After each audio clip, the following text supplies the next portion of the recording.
لانسا لو 25 ابريل على الانترنت.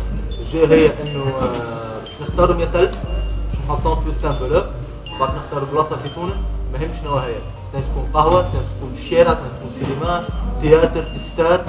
الحكايه انه ال 100000 باش يخبيوها، باش نعملوا ديزانديس على الكونت الانستغرام تشوف توا، كيما تنجم باغ اكزومبل الانفلوب يكون متخبي تحت كرسي في القهوه ونحطوا تصويره الكرسي، واللي يعرف الكرسي وين معناه انه يمشي يهز الفلوس.